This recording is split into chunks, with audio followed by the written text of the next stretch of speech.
अस्सलामुअलैकुम व्यूअर्स, आज मैं आपके लिए बग़ैर सीखों के, बग़ैर अंगीठी के बहुत ही मज़ेदार नरम जूसी सीख कबाब की रेसिपी लेकर आई हूँ। ना ज़्यादा मेहनत करने की ज़रूरत, सिर्फ चंद मिनटों में ही आप ये मज़ेदार सीख कबाब बना लेंगे। इस वीडियो में एक सीक्रेट ट्रिक बताऊँगी जिससे आपके कबाब नरम जूसी बनेंगे और आपको बिल्कुल ऐसा ही लगेगा जैसे आपने कोयले पे बनाए हों। स्टेप बाय स्टेप एक एक चीज़ बताऊँगी। अपनी वीडियो को एंड तक पूरी वॉच करना है। तो चलें शुरू करते हैं। ये मैंने आधा किलो कीमा लिया है। ये मशीन का निकला हुआ कीमा है और इस कीमे में पानी बिल्कुल भी नहीं होना चाहिए। 1 चम्मच अदरक लहसुन का पेस्ट, 2 सब्ज़ मिर्च, 1 प्याज चॉप करके डालिएगा, 1 टीस्पून चिली फ्लेक्स, 1 टीस्पून नमक, हाफ़ टी स्पून लाल मिर्च का पाउडर डाल दें, 1 चम्मच धनिया पाउडर डाल दें, 1 टीस्पून गरम मसाला पाउडर डाल दें और 1 चम्मच घी ज़रूर डालिएगा। घी डालिएगा, half tea spoon baking soda डालिएगा। 2 चम्मच आपने इसमें बेसन के ऐड करने हैं, भून के ऐड करिएगा। भुना हुआ बेसन है। अब आपने इसको इतना पीसना है कि जो कीमा ये यकजान हो जाए। अभी मैं आपको दिखाती हूँ। अभी देखिएगा, इस तरह का कीमा आपने घर में भी ज़रूर इसको पीसना है, तभी आपके कबाब अच्छे बनेंगे।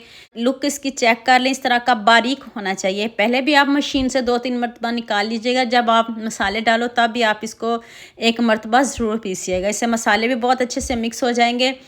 अब कीमे को एक बाउल में निकालते हैं और साथ में एक मज़ेदार सा तड़का लगाते हैं। इससे आपका पूरा घर खुशबू से महक उठेगा। सभी पूछेंगे आप आज घर में इतना मज़ेदार क्या बन रहा है, इतना मज़े का है, और आपका सारा घर खुशबू से महक उठेगा। एक कोयला लें, उसके ऊपर आपने 2 से 3 ड्रॉप ऑयल के लगाने, दूसरे हाथ में ढक्कन रखिएगा और 2 मिनट इसको स्मोकी फ्लेवर दीजिएगा। पहले दीजिएगा और आपको ऐसी फीलिंग्स आएंगी जैसे आपने ये कबाब बाज़ार से ही मंगवाए हों। तो अब आप इसको फ्रिज में रखते हैं, थोड़ी देर इसको रेस्ट पे रखें और जितना आप इसको रेस्ट पे रखेंगे उतने ही आपके कबाब टूटेंगे भी नहीं, नरम जूसी बनेंगे, क्योंकि हमने इसमें बेकिंग सोडे का इस्तेमाल किया है। आपने इसको 2 से 3 घंटे ज़रूर रेस्ट देनी है। ये नहीं कि आप उसी टाइम इसको बनाने लग जाओ तो फिर टूट जाएंगे। और देखें, बग़ैर सीखों के बनाया है, देसी तरीके से बनाया है, ताकि हर कोई इसको आसानी से बना सके, किसी को भी मुश्किल नहीं होगी। आप बना के देखिएगा।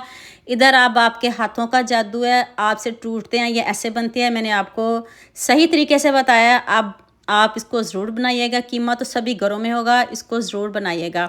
तो यहाँ मैं आपको याद दिला दूँ, अगर आपको मेरी रेसिपीज़ पसंद आ रही है तो जल्दी से मेरे फेसबुक पेज को भी फॉलो कर लो और साथ में मुझे यूट्यूब पे भी सब्सक्राइब कर दो। ये आपकी तरफ से प्यार होता है, मोहब्बत होती है, खुशी होती है कि आपको मेरी रेसिपीज़ पसंद आ रही हैं। ऑयल आपने ज़्यादा नहीं लेना, कम ऑयल में इसको बनाएंगे और इतने अच्छे से पकाएंगे, जल्दी हम इसको टर्न बिल्कुल भी नहीं करेंगे।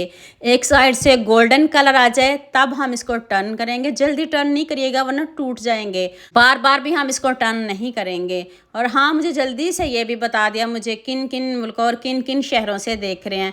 मुझे बहुत खुशी होती है जब आपके फेसबुक और यूट्यूब पर खूबसूरत से कमेंट पढ़ती हूँ। आप सबका खूबसूरत कमेंट करने का बहुत बहुत शुक्रिया। और आप सबके लिए भी दिल से दुआ मेरी, आप भी हमेशा खुश रहें और हमेशा मेरे साथ ऐसे ही जुड़ रहे हैं। ऐसे कबाब कौन नहीं खाएगा। बना के देखें कितने सॉफ्ट बने हैं, कितने नरम बने हैं और ये बिल्कुल कच्चे नहीं हैं, अंदर तक पके हुए हैं। आपने इसको 20 मिनट तक पकाना है, अच्छे से पकाना है, तेज़ आंच पे बिल्कुल भी नहीं इसको जलाना ना पकाना। तो उम्मीद करती हूँ आज की वीडियो आपको लाजमी पसंद